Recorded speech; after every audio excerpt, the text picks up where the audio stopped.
Howdy everybody in YouTube land, Yate in Grosshaus, Texas. Hey, today I wanted to do a little short video about my rifle I use in all my videos, and I want to tell you about what it is, how I convert it, and everything. This, friends and neighbors, is a Saiga 545 Sporter. Depending on where you go look now these days, they range anywhere from $650 unconverted to about $1,000 just by doing a few simple conversions on them.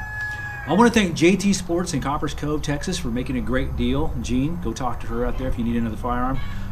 Believe I walked out the door with this thing for $450, but trust me people, it didn't look like this when I got it. It had the hunting stock, the Monte Carlo style hunting stock. It did not have the pistol grip. The fire control group was all the way over here. What has remained the same is the forearm grip and the fact that it does not have a muzzle brake or a flash suppressor on it. I did add this rail, guys. This is one of my favorite rails. It is a UTG Pro, made here in the USA, so you have another couple of compliance part there.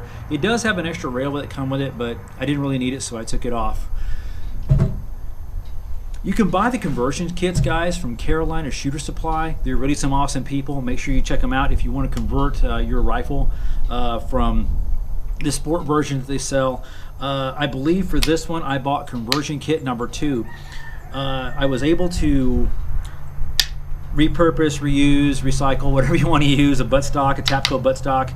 And guys, fixed buttstocks are my favorite because in case you got to re-educate somebody, slow them down or something like that, I think they're the best. Folding stocks are great, people, but I'm not going to jump out of any airplanes. I can throw this thing in the back of my truck or Jeep just fine. Another conversion I did, guys, is, and when I say guys, I mean guys and gals, you know, I just mean it kind of like that way. I kind of braided it up, recycled, repurposed an old shoelace to hold on to my single point sling here. Recycled, repurposed a hand guard, hand grip, and moved the trigger guard back over here. Along with the fire control group, came with a Tapco G2. It's a pretty smooth little operator.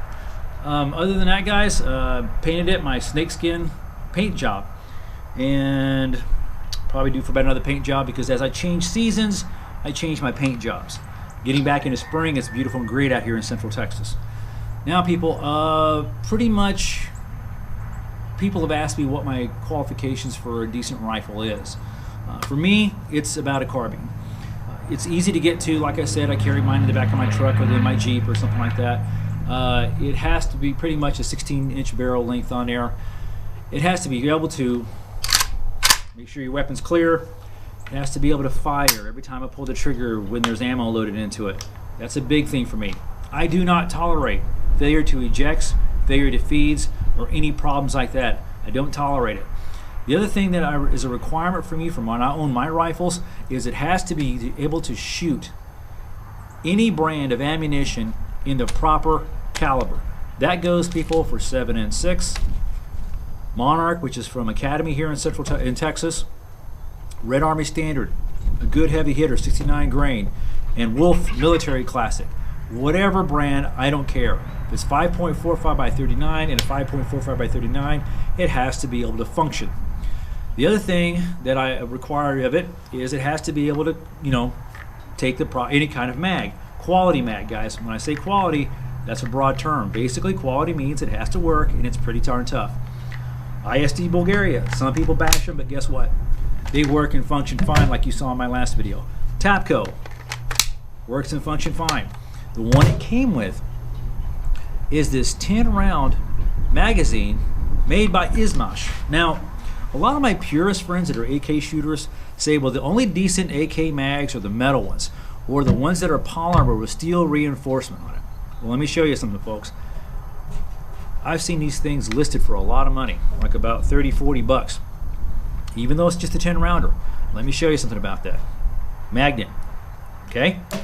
Magnet. Use a small one when you do this, when you test these things out, but let me show you something about this mag. The tangs are not steel on there. Now, there's a little bit of metal in that, probably mostly the spring, guys, but let's try the feed lips. Negative the feed lips, okay? Okay, so that is the only thing other than the floor plate that's steel in this thing. So the tangs and the feed lips are not steel reinforced. But trust me, it still functions. I mean, I would probably use this in one of my 74s, probably for basically sighting an optic. All right, but that's about it. Now, the other thing about it is, it's got to be able to hit, the rifle's got to be able to hit minute of man. You know, the silhouette target thing, minute of man at 300 meters. Some of y'all think, that's it? Well, that's pretty much it. The biggest thing that I want to go for is that every time I pull the trigger, it has to go off. To make sure I can actually do that, I want to be able to see what I'm aiming at. Because one of the safety rules, guys, about shooting is make sure you know what your target is and know what's behind it. So therefore, I'll use this really cool little UTG scope mount, and sometimes a red dot, a 4x, whatever. Because at my age, guys, I need all the help I can get.